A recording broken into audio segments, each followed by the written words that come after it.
Hey, good morning, everyone. So today, this is our topic, cascaded systems. So what do you mean when you say cascaded systems? Previously, we dealt with, or our treatment of amplifiers, whether analysis or design, is an individualized approach. No? So as you could remember, tagsa-tagsa lang sa, we only have one particular system in question, and we determined its impedances, ZI, ZO, input impedance, output impedance, and gain, no load, voltage gain. So kanitanan makita ni sa atong table of formulas. And we also tried to analyze amplifiers if it is connected to, when it is connected to a source characterized by its source impedance RS, and when it is connected to a load, RL. Now, in actual, it is most probable na we will not only be dealing with one systems, but multiple systems in a cascaded fashion. Nakakascade ang mga systems. Somehow we could think of cascaded systems as systems in series. Sakto. Ang cascade, when we cascade systems, we connect them in series. Not exactly, but synonymously, close enough.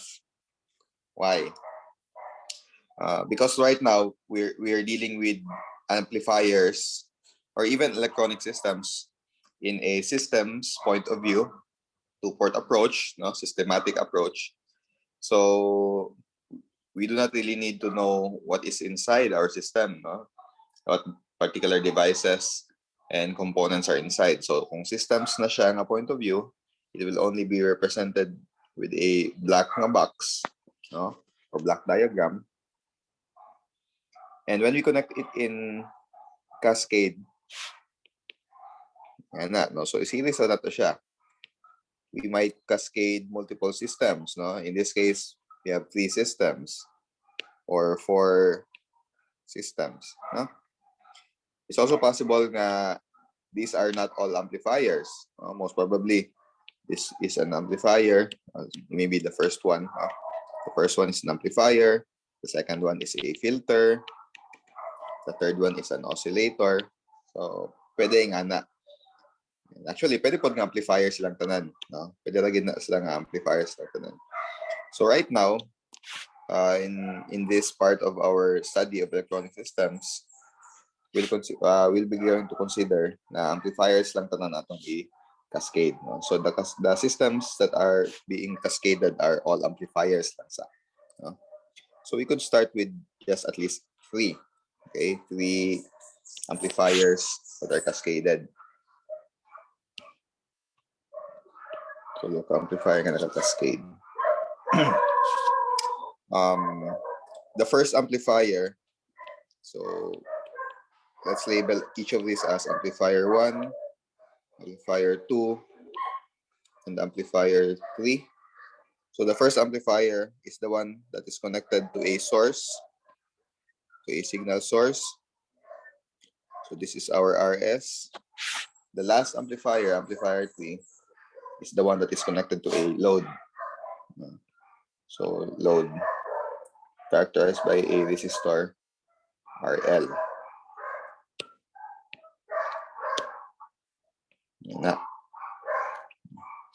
So we already have formulas on how to solve for the total gain of one amplifier when RS and RL are considered. So how about if in ani nga fashion na nakakascade, so dagan sila. Each of these na ilahang own nga impedances. Si amplifier 1 ay input impedance, output impedance, and no load voltage gain. Same with amplifier 2.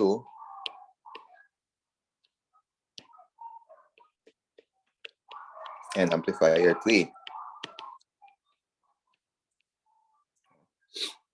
So at para atong ma-differentiate the input impedances and gains of amplifier 1, ibutan na ito substrate nga 1. Same with amplifier 2. So ZI1, ZI2, ZI2, ZO2, and AVNL2. Sorry. Same with amplifier 3. ZI3, ZO3, and AVNL3. So para ma-differentiate na ito. Okay. So in this manner class, I think it's pretty clear na for amplifier 1, of course, it's the source impedance that is connected to it is RS, no? And it's also clear for amplifier 3 na ang load na connected sa iya is si RL. So how about si amplifier 2? So for any for ano itong tanong sila ta dili og what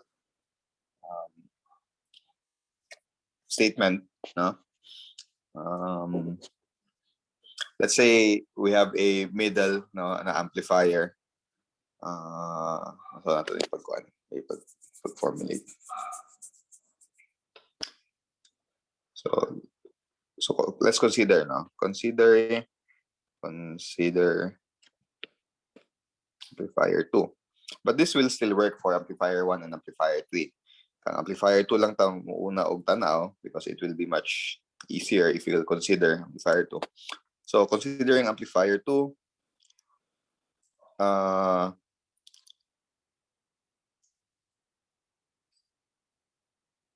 ZI1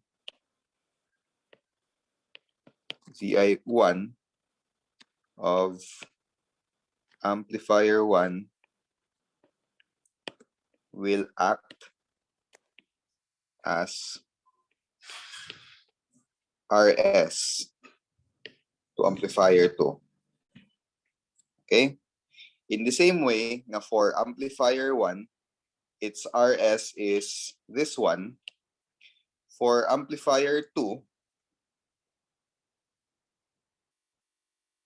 amplifier 2 is not directly connected man to RS, right? So, ang RS nga iyahang makita, no, or iyang ma-feel is the output impedance din dapat is the output impedance of amplifier 1. Okay. So remember last time, i-erase gamay. Remember last time how did we model ganito ZIZO and AV? Di ba yung animan to pagka-model na to?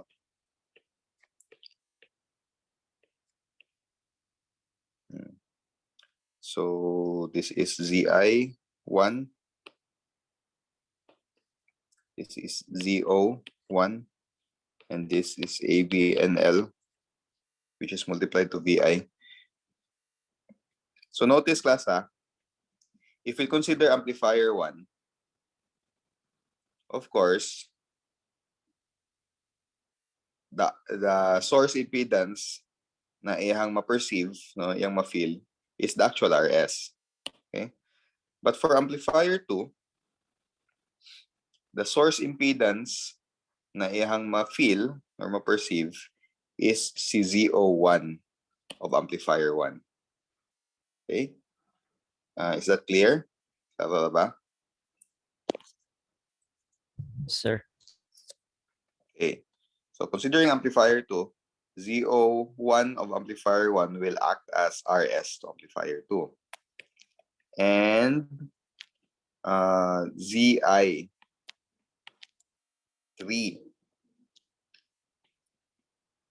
of amplifier 3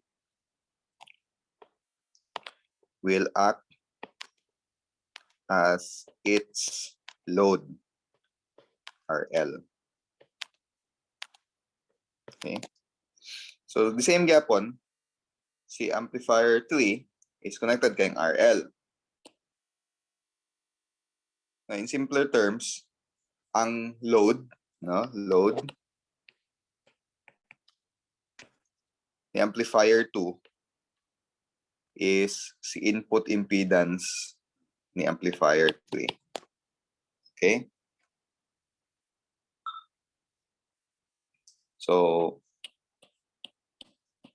akong i-try og withdraw daw ang each system using the two-port na model. So, this is ZI, AV, ZO. ZI, AV, ZO. So this is ZI2, ZO2, ABNL2. ZI3, ZO3, ABNL3. So kung kanilang atong tanawon, no, we'll focus our attention to the interface of amplifier 2 and amplifier 3. Clearly, the load of amplifier 2 is the ZI of amplifier 3. In much the same way nga, ang load ng amplifier 3 is si RL. Okay?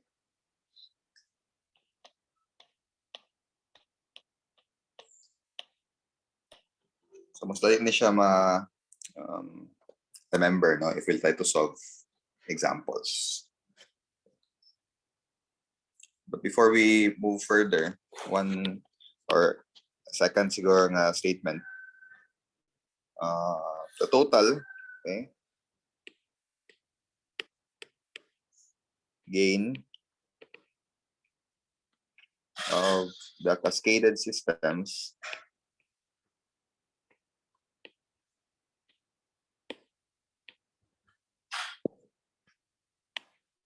is the product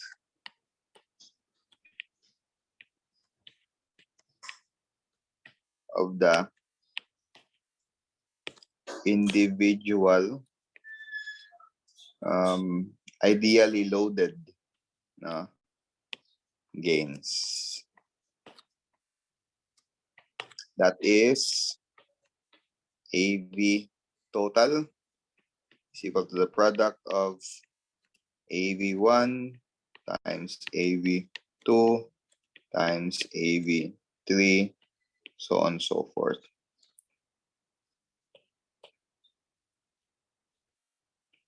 Again, loaded. So this is supposed to be AVL1. This is AVL2. This is AVL3. Loaded man. So that's how easy it is to compute for the total gain of the system. Kung gusto ko na to nga i-consider ni as one big system, no?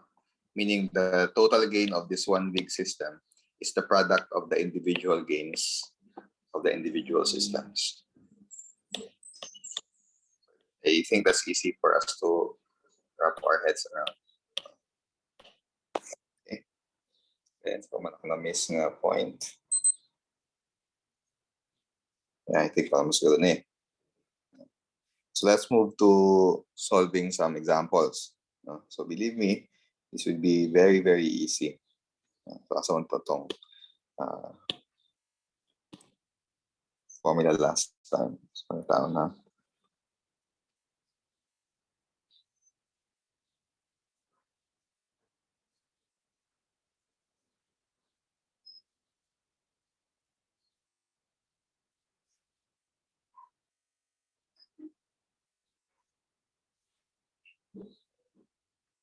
So ito yung topic na to.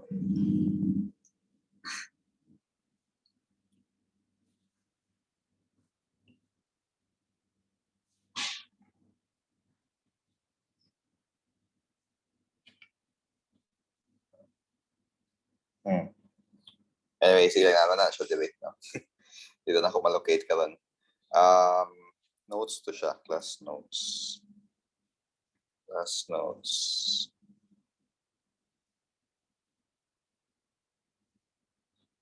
Bina-erase na ko din.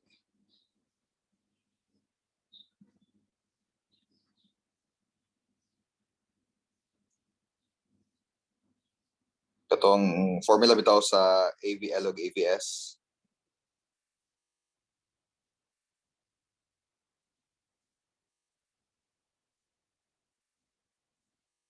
Pero nato sa e-learn, nato sa e-learn. Open na lang kog lahi nga kung sa akong pikas nga computer.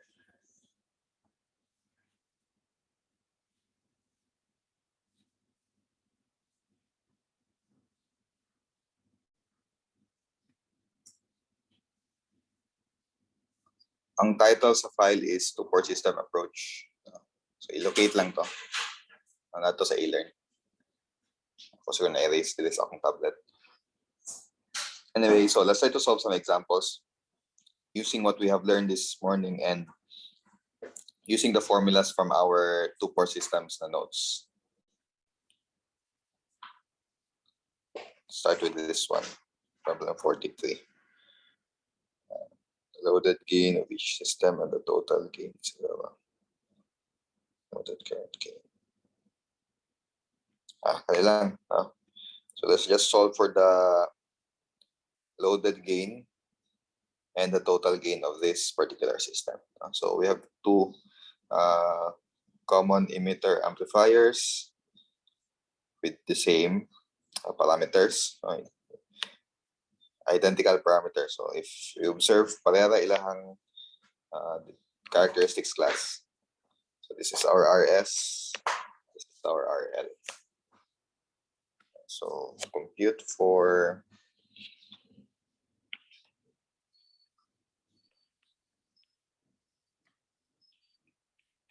AV L1, AV L2, and AVT. So they have the same AV and Ls. Pero for sure, dili sila mo parehas og AVL. Loaded gains. So, why? Different man ang load ni amplifier 1 and load ni amplifier 2. The load of amplifier 1 is the input impedance of amplifier 2. Whereas the load of amplifier 2 is an actual na load, 2.7K. Okay. Sige. Let's try to solve first for AVL1. Using the formula, it's just equal to AV and L times RL over RL plus ZO. Siguro ba dyan? Speakers.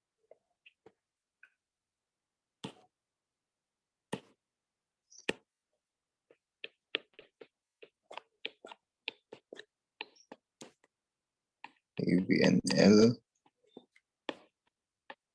RL over RL plus ZO.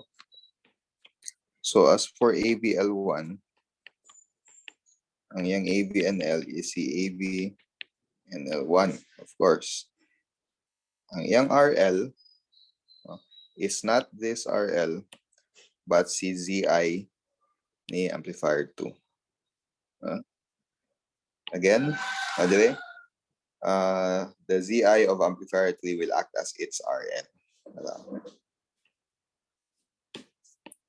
Meaning the input impedance of the next amplifier will act as the load to that amplifier. So this will be ZI2 over ZI2 plus its own output impedance. So given naman nun tanan. So AV L1 is equal to negative 420 times what's ZI2? 1K. Wala. 1K. So 1K over 1K plus own output impedance, 3.3K.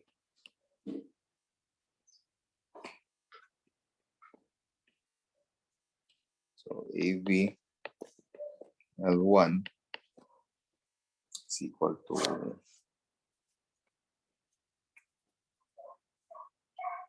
Calculator.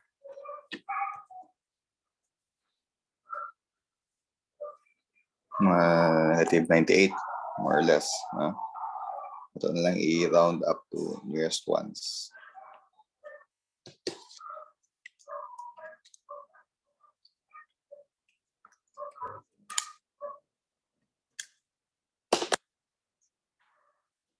So for AVL2, for sure, dili siya 98. No? Okay, 2.7 min yung load. AVL2 equal to AV and L2. This time RL na gyud, no? RL plus ZO2.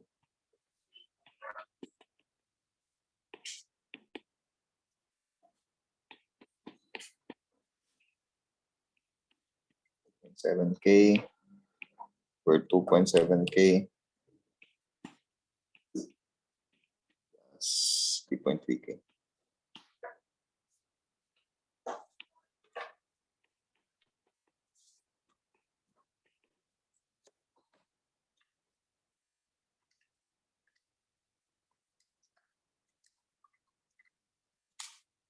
Mas ako, no? Negative 189.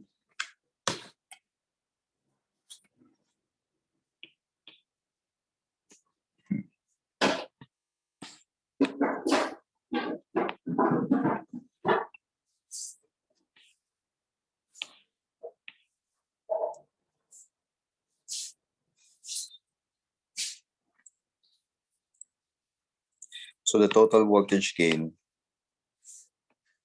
with loads being considered is just the product of negative 98 and negative 189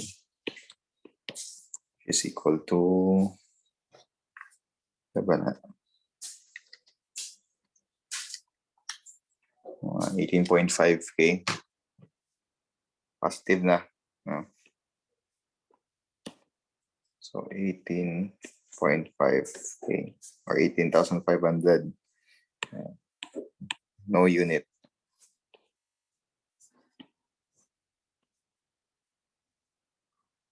Okay.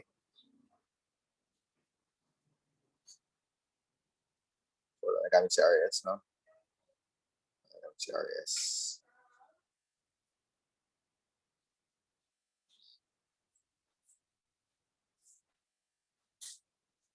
Any questions?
So this one, the same magyapon of process, no? So paspas na ito solve.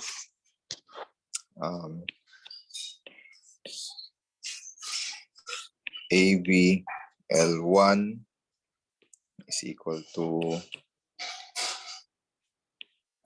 1.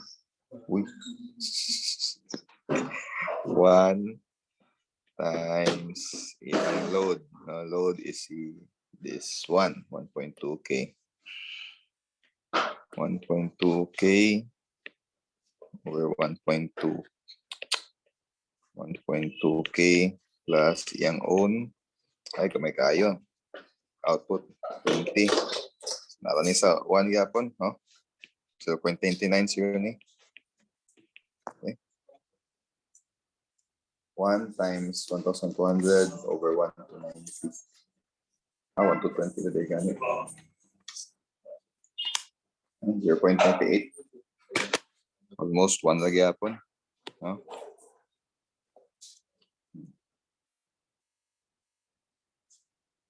So for ABL2, like ABL2, so negative 640, the usual formulas, RL over RL plus CO, 2.2 K over 2.2 K plus 4.6 K. Hindi naman eh.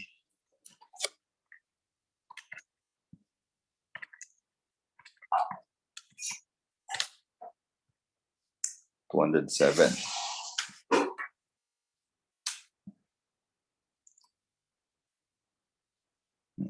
Mas mo 207. Negative 207.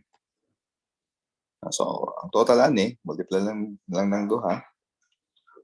Meaning AVT is just the product of both ABs.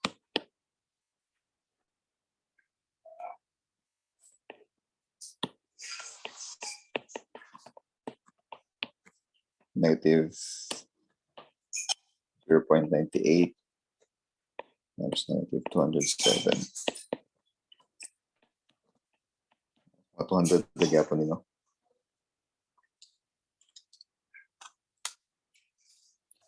203. So, wala kayo naapektuhan ang gain, ang loaded gain sa second. So, niubos ko biya siya. 640 di ang original. Ngayon mo lang 200, 203. So, positive na niya siya. Sorry, positive 203.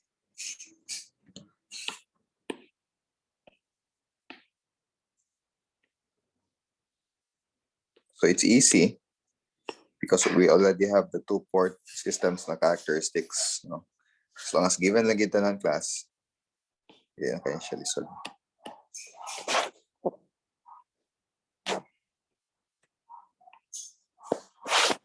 Okay. Questions so far?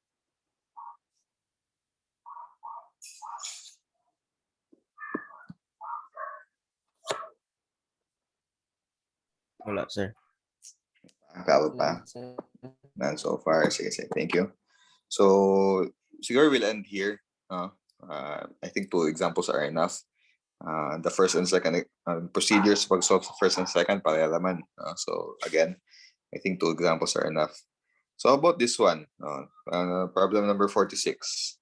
Calculate the voltage gain of each stage and overall AC voltage gain.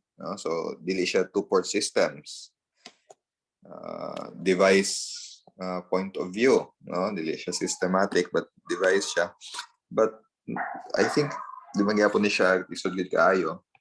We'll just proceed to the usual way of solving for the AC, the DC and AC parameters until maka-obtain ta og ZI, ZO, and AV, based sa formulas that we have.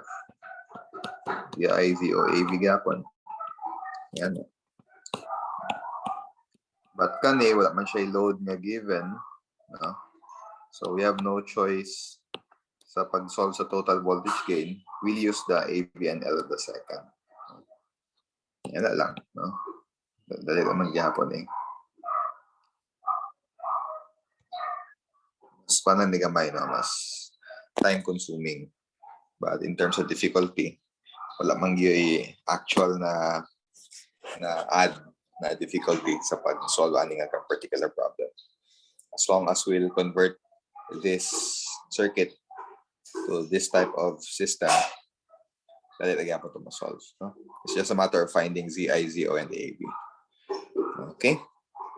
So if there are no more questions, we'll end here. I'll post the video to this morning's lecture and the notes that I've used sa e-learn.